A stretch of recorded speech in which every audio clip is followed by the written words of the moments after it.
Afternoon friends, দেবী ওয়ার্ল্ডে আমি দেবমিতা একটা চনমনে সকালবেলায় আপনাদেরকে সবাইকে স্বাগত জানাচ্ছি। যদিও ঘড়ির টাইম অনুযায়ী এখন সকাল নেই, কিন্তু ওয়েদার অনুযায়ী এখন সকাল, কারণ বাইরে প্রচণ্ড ঠান্ডা, এখানে বৃষ্টি হয়েছে, পোপোখানে খেলে বেড়াচ্ছে, আর আমি ঝটপট রেডি করছি একটা রেসিপি। আমাদের এখানে উপরে আজকে একটা বাড়িতে নিমন্ত্রণ ছিল সত্যনারায়ণ কথার, তো অনেকটাই লেট হয়ে গেছে, প্রায় বেলা 2টো বেজে গেছে, গুড আফটারনুন হয়ে গেছে, বাট যখন দেখা হয় সবটাই প্রথমের সকাল। তো আমি ওই জন্য আপনাদের সবাইকে গুড মর্নিংয়ে জানালাম। আর এখানে আমি এখন কি করছি, এখানে আমি তৈরি করছি পোলাও। এটা একটা 1 পট মিল, খুব তাড়াতাড়ি রেডি হয়ে যাবে। দাঁড়া, আগে আমি ট্রাইপডটা রাখি, অবভিয়াসলি বিনা ট্রাইপডে তো আর হয় না। আর একটু ক্যামেরাটাকে সেট করলাম। তো আমায় কেমন লাগছে একটু জানাবেন প্লিজ। আজকে অনেকদিন বাদ আমি শাড়ি পরছি। তো এটা প্রথমে যেটা আমি করছি সেটা হচ্ছে, এটাকে আমি পেঁয়াজগুলোকে সাদা তেলে ফ্রাই করে নিচ্ছি বারিস্তার মতো। আচ্ছা, আমি বলছি কেন, আমি আপনাদের সাথে রেসিপিটা কেন শেয়ার করছি না? চলুন এবার আমার বকবককে বন্ধ রেখে রেসিপিটা শেয়ার করে নিই। আর মাঝে মাঝে আমি আপনাদেরকে বলে দেবো যে কোথায় কী করতে ইচ্ছি আর কীভাবে বানাচ্ছি। এই যে সাদা তেলে দুটো ছোট সাইজের পেঁয়াজকে কুচি কুচি করে কেটে আমি বেরেস্তা বানিয়ে রেখেছি। এবার এটাকে আমি তুলে নেব। আচ্ছা, এরপর বেরেস্তা ভেজে নেওয়া তেলটাতে আমি 3টে ছোট ছোট তেজপাতা দিচ্ছি, দারচিনি,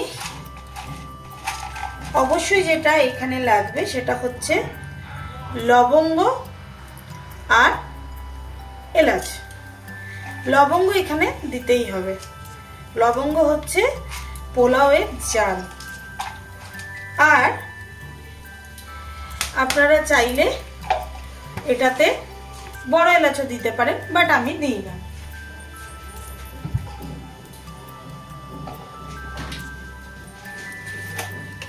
আর দেব কটা গোলমরিচ।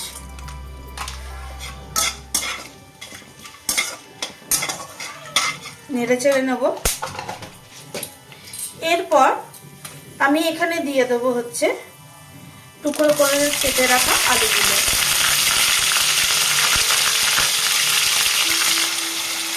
এরপর ঢাকা দিয়ে দেবো।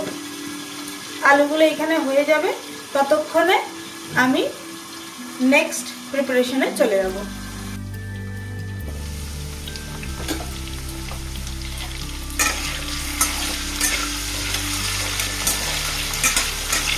আলুটা ভাজতে ভাজতে আমি এর মধ্যে কিছুটা গোটা জিরে দিয়ে দেবো। আপনারা চাইলে জিরেটা প্রথমে দিতে পারেন, কিন্তু আমি একটু নেড়ে দিই যাতে জিরেটা পুড়ে না যায়। এটা যেহেতু আমি ভেজ পোলাও বানাচ্ছি বা আলু মটরশুঁটির পোলাও বানাচ্ছি, তাই আমি এটাতে জিরে দিচ্ছি। এটা আপনি সেম রেসিপিতে এগ, পনির বা চিকেন দিয়েও বানাতে পারেন, সেক্ষেত্রে জিরেটা দেবেন না।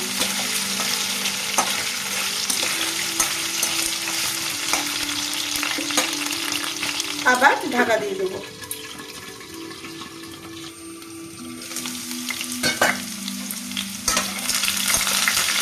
আলুগুলো এখানে আমার হালকা লালচে লালচে হয়ে গেছে। এই সময় আমি এখানে আদা রসুনের পেস্টটা দিয়ে দিচ্ছি।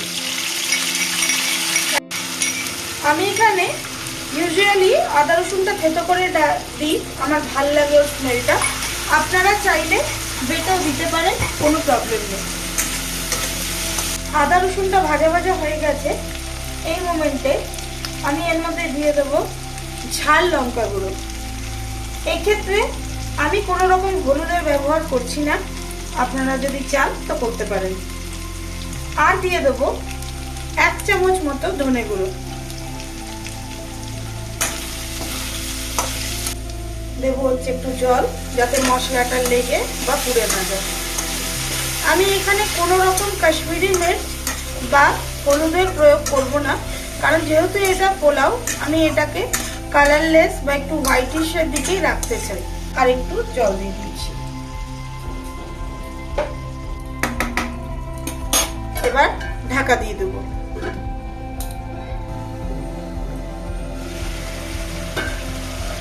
মশলাটার থেকে তেল বেরিয়ে গেছে। এই সময় গ্যাসটাকে কমিয়ে আমি এতে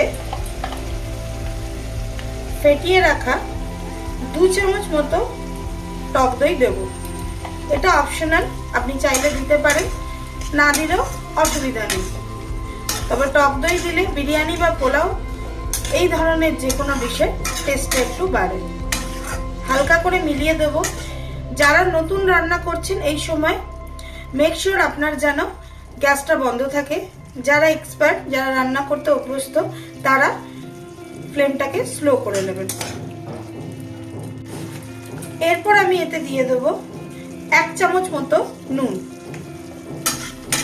আমি এখানে দিচ্ছি অল্প চিনি, এটা অপশনাল, আপনারা চাইলে এটাকে স্কিপ করতে পারেন। ভালো করে নেড়ে চেড়ে আমি আবার ঢাকা দিয়ে দেব। এই সময় ফ্লেমটা কিন্তু লো থাকবে।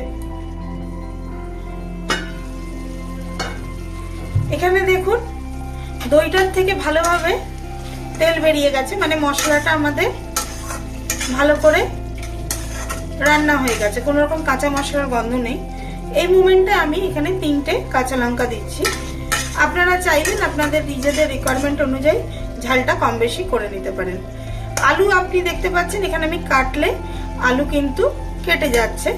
ঠিক এই সময়টাতে আমি যেটা করব, আমি বেশি নয় 1/2 চা চামচ মতো বিরিয়ানি মশলা দেব। আমি আবার বলছি, খুব বেশি মশলা এটাতে পড়ে না। দিয়ে আমি এই ক্ষেত্রে একটু নেড়ে চেড়ে নেব। আর আমি যেটা দেবো এবার সেটা হচ্ছে সবুজ মটর। আপনি চাইলে অন্যান্য ভেজিটেবল ইউজ করতে পারেন, বাট আমাদের ইউজ করে ভালো লাগেনি, তাই আমরা সেটা কন্টিনিউ করিনি। ভেজে আমি এইটা আর পনিরের অপশন রেখেছি, আর নন ভেজে চিকেন আর এগের।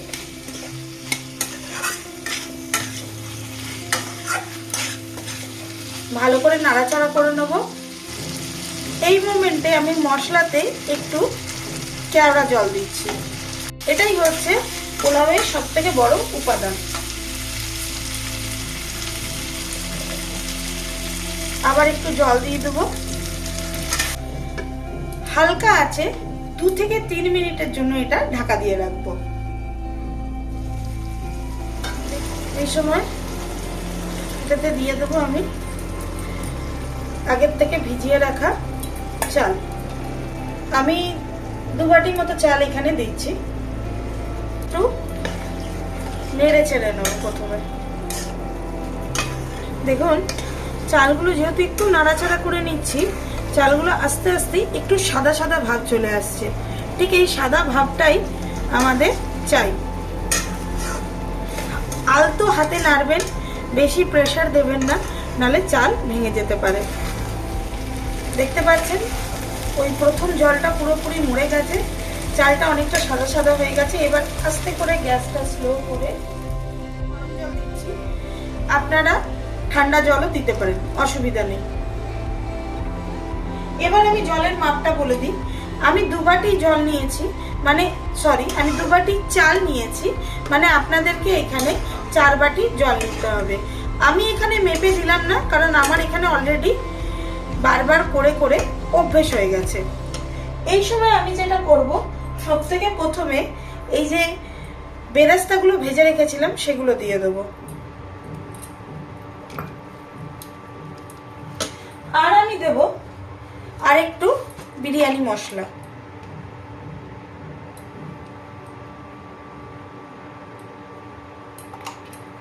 এরপর আমি দেব আরেকবার কেওড়া জল। এখানে আমি 2 চামচ মতো নুন দেব। দিয়ে ভালো করে নুনটা প্রথমে চালিয়ে নেব।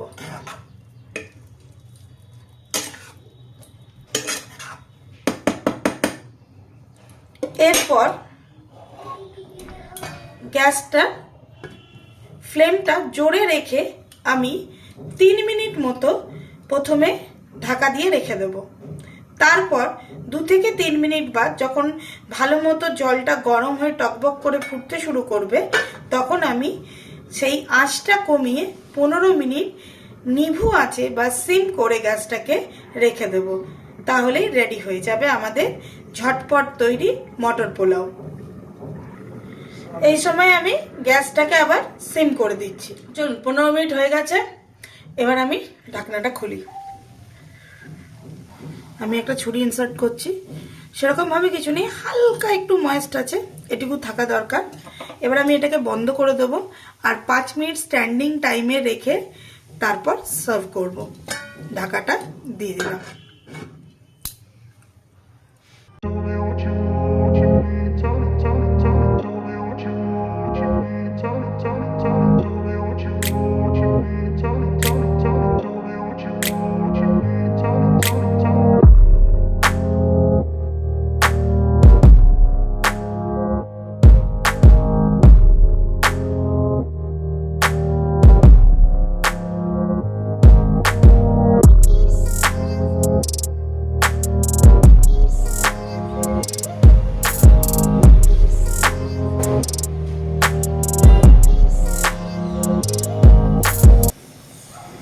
বাইরের ওয়েদারটা কি দারুণ না?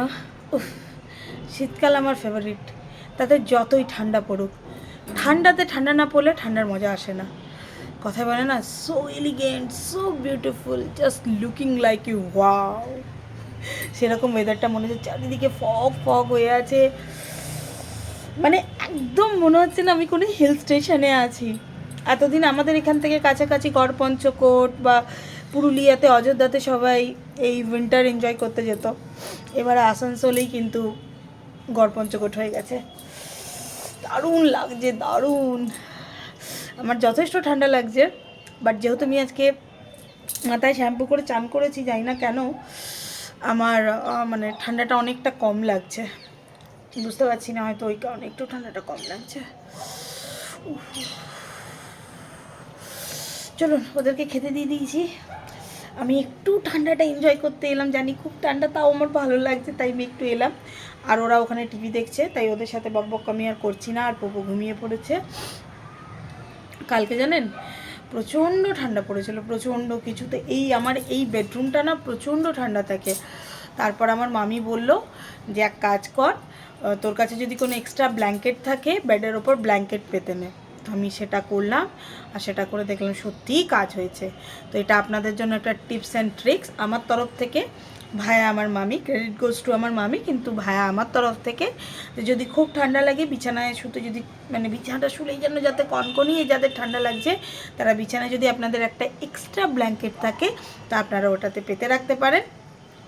দেখবেন মানে অনেকটা অনেকটা অনেকটা বাঁচোয়া হবে, ঠিক আছে। আর আমি এমনিতে তো প্রত্যেকটা মানে জানলাতে চাদর দিয়ে দিয়েছি। এখন এই জানলাটা কী করবো, কারণ এটাতে না কোনো গ্রিল নেই, এটা ডিরেক্ট, বুঝতে পারছেন, একদম ডিরেক্ট। তো যাই হোক, এটা ঠিক করে লাগানো ছিল না বলে বোধহয় রাতে একটু ঠান্ডা আসছিলো। তো এখন এটা তো দেখছি ওপর থেকে একটু চাদর দিয়ে দেওয়ার বন্দোবস্ত করব। তারপর খেয়ে দিয়ে একটু শোবো, আবার বিকেলে উঠে আবার রাতের রুটিন দেখা যাক। চেষ্টা করব রাতের রুটিন আপনাদের সাথে শেয়ার করার। আপাতত এখন তো যাই ভেতরে, একটু এনজয় করাই যাক। 3-4 বছর ধরে আমি আপ্রাণ চেষ্টা করে গেছি টবে ধনেপাতা লাগানো, কিন্তু সেটা কখনোই হয়নি। এই বছর আমি সাকসেস পেয়েছি, আই এম সাকসেসফুল। আমার টবে ধনেপাতা বেরোচ্ছে। এই ধনেপাতা বড় হবে, এই ধনেপাতাকে কেটে আমি কবে পকোড়া বানাবো, পকোড়া বানাবো, তার জন্য ওয়েট করছি। আর যেহেতু এবারে সাকসেসফুল হয়েছি, ইচ্ছা আছে নেক্সট ইয়ার একটু পালং শাক, একটু ছোটো ছোটো ছোটো ছোটো করে মিনি কিচেন গার্ডেন তৈরি করার। দেখা যাক কতটা কি হয়। আপাতত একটা দিয়ে যুদ্ধ শুরু হয়েছে, আমি নেমেছি, আমি লড়েছি, আর আমি যুদ্ধ জিতেছি। নেক্সট টাইমে দেখা যাবে আর কি কি হয়। আর বেশিক্ষণ ঠান্ডায় বাইরে থাকবো না, ঠান্ডা লেগে যাবে। একটু বাদে আমার নাক বন্ধ হতে শুরু করবে আর গলাও খুসখুস করতে শুরু করবে। এবার চলুন ভেতরে চলে যাই, এবার ডিনার লাঞ্চটা সেরে ফেলি। তারপর লাঞ্চ সেরে টেরে নিয়ে আপনাদের সাথে দেখা হচ্ছে। লাঞ্চ সেরে তো আমি ঘুমিয়ে পড়েছিলাম। এত ঠান্ডা লাগছিল যে তখন প্রচণ্ড ঘুম পেয়ে গেছিলো। উঠেছি মোটামুটি 6:30, তখন থেকে বেডেই আছি, বেড থেকে উঠতে ইচ্ছা করছে না, ব্ল্যাঙ্কেটের বাইরে বেরোতে ইচ্ছা করছে না। তো আজকে ব্লগটা আমি এখানে শেষ করছি। দেবমিতা আপনাদের সবার কাছ থেকে বিদায় নিচ্ছে। আবার দেখা হবে নতুন একটা কোনো রেসিপি নিয়ে, নতুন একটা ব্লগে। ততক্ষণ সবাই ভালো থাকুন, সুস্থ থাকুন আর ঠান্ডাটা এনজয় করুন।